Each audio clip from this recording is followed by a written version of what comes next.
All right, good evening. This is the December 2020 extracurricular meeting. Chair Steve Miller, and want to quick introduce yourselves, go around, and we'll get the meeting going.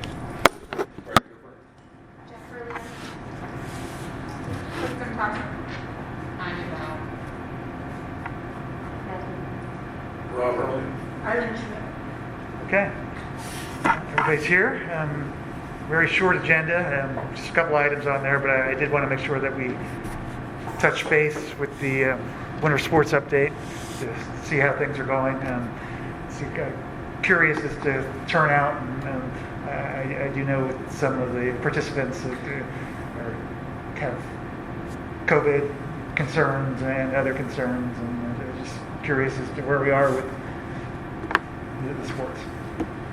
Turnout-wise, numbers seem to be pretty stable as compared to last year, except I would say in middle school wrestling. Okay. Seems to be the biggest drop-off for a number of different reasons. I mean, it could be transportation this year. I was worried with the virtual thing and different hybrid schedules if kids have a ride or not to go to practice. But it seems, I mean, wrestling is a pretty heavy contact sport. So I know that we've had a couple parents in the middle school say they just weren't comfortable with it, which is fine. From there, all the other numbers look pretty good. I think that the kids, we haven't been in very long. Last week was the first day of practice. Kids have been doing, and the coaches have been doing a very good job of wearing masks, which we didn't have to do in the fall outside when we were in competition. And that's really hard.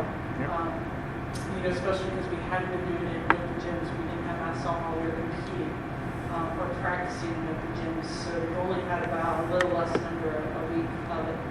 We're going to scrimmage tomorrow for both the boys and girls high school basketball. We'll see how that goes. I think our kids will do better than the referees. And probably do better than the officials. But they've done a good job, and the coaches have done a good job of giving them breaks, extra breaks. If they can get them outside to take the mask off to get some fresh air, they've done so. If they can open a door just to get some fresh air, they've done so. I think we're going to, similar to school, I think we're going to ping pong around when it comes to the schedule. I think it might be, it might be us this week. It might be Mifflin next week. It might be Weiser the following week. So it'll just be really difficult when it comes to the rescheduling and the start backups.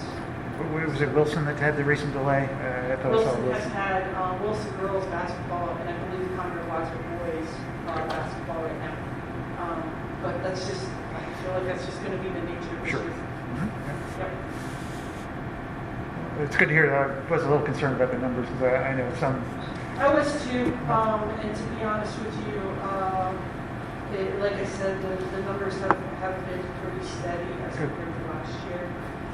So that's a good thing. Mm-hmm. But like I said, our coaches have made it extremely clear that if any time, a parent or a child isn't comfortable in that setting, if it gets a little hot, then they should take a break, and it's not helping against them at all this year. Or if they just don't play this year, it's not helping against them. Okay. Any other questions or comments? All right. The only other item I had on the agenda was an update on the baseball and softball fields. Yeah, the softball renovations, which I had included the press box and some elevated stands. I was looking for more in the summer. Okay. Once we got through the spring. Sure. The three items at the baseball field at the Legion Field need to. Those are kind of game centric, meaning we need to do them for us to be able to play them. And that was replacing the right field foul fence, which is it's not that long. It's grading the warning track, and the third one was the backstop. All of those, the backstop has to be done before the end of December because it sounds like the borough's fiscal year turns over. They have to have it done by the end of December. The warning track will probably be done closer to game time, meaning March. And then the fence will just get replaced when they can get the fence coming out. that. So that will be, all those projects will be done prior to the start of the season. Okay. Any concerns with getting the backstop by December? Or No, I don't think so. I think they've already had the items ordered that they needed for it. So it's a matter of just getting it up. Okay. All right, that's it for the agenda items. Any new business anyone wants to bring up, or any other questions? I always have one thing, right? I think one of the things that I'm struggling with right now is our capacity for winter sports. Because the governor dropped us back down to 10%, which is about 100 in that gym. If we take our larger squads, which would be boys basketball, wrestling, when you add up those two teams, we do it the same way we did it outside. So you add up the two teams, you add up everybody that works, you put it all together.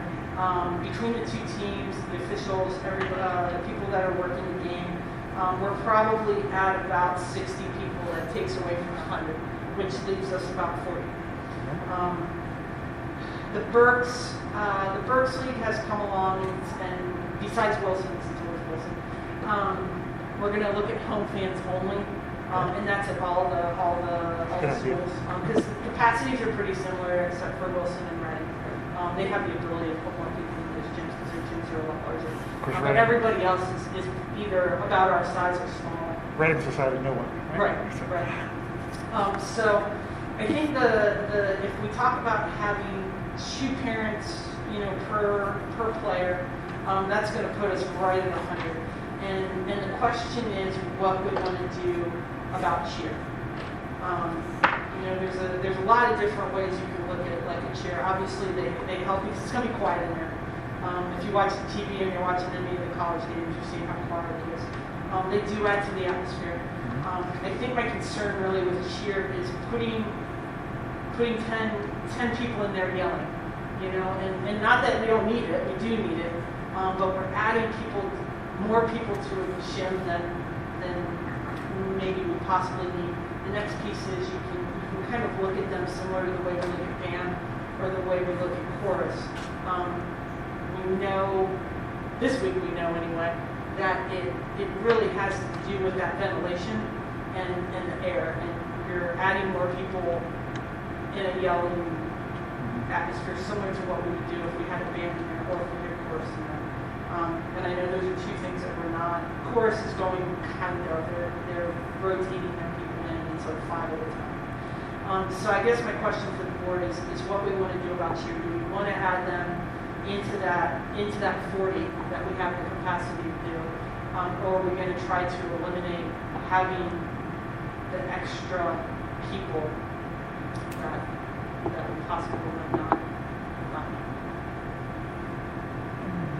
Now, if cheer were if that were their only thing, meaning cheering at an event that was their season, right? I could understand it. I go both ways because there are some virtual competitions out there. We are planning on having the Berks Championships for the high school and then districts and states. So they do have a season to look forward to. Do they have a competition team this year? They'll have a game day competition, yes. Okay. And I know middle school was actually supposed to go on the 5th, but they were down 2 kids, so they needed to not go to their virtual competition. Is there a way that we could do like a limited number instead of like home 10, do a smaller number and then rotate them so at least they can still be there, there's still cheerleaders for the team? I don't know the answer to that because I think they stun. Yeah. I think they're working on this competition thing. So they're doing it all cyberly. Right. So I think they're putting a lot of energy into that right now. Yeah. I hope I'm not misspeaking, but that's my understanding. So I think that they'd be okay. If they have a team. It's not the same without fans. Yeah. Correct. Yeah, I'm not sure some of them are all that thrilled with basketball games anyway. They're like football. And if they have a team competition. Yeah. It's exciting when there's fans there. Okay. mean, what that does is it opens up 10 slots, you know, where we can have more parents go. I don't want Kristen to come back and be like, I can't believe you said we didn't want to cheer. Right, okay. Now, the 60, is that what, I thought are we having the varsity and JV there at the same That's time? in varsity and JV are in there together, which we talked about in the Birch League too. We talked about the Davies, and if anybody's in here, done some coaching. You know that part of the education of students on the court, on the field, is that those young students have an opportunity to watch and to learn. And the ADs were pretty adamant that they would like, if they can, to keep the teams together instead of putting one in a room somewhere, you know, and not being able to participate and to watch and to learn. I guess, but what about the parents? Are JV parents going to leave? We would open up, like what we would do is if we would do similar to what we did with volleyball when we eventually were allowed to have fans for volleyball. The JV game is always first, so we ask the JV parents to come and when their game is finished. Same thing for wrestling, because we hold junior high wrestling at 4:30, and then varsity we bump back to 7. Be able to come to see that. Once your match is over, your kid's match is over. Once your game is over, we ask them to leave, and that would be allow us to spread those parents out. And I'm hoping that we can just use the opposite side bleachers from the big side. We pull those out a little bit for those students, the JV or varsity, to stay and watch the game, but we'll be able to spread the parents out on the opposite side. Okay. Hoping. All right.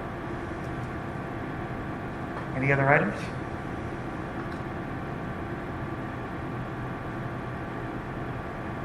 No? All right. And that concludes the extracurricular. Thank you. Thank you.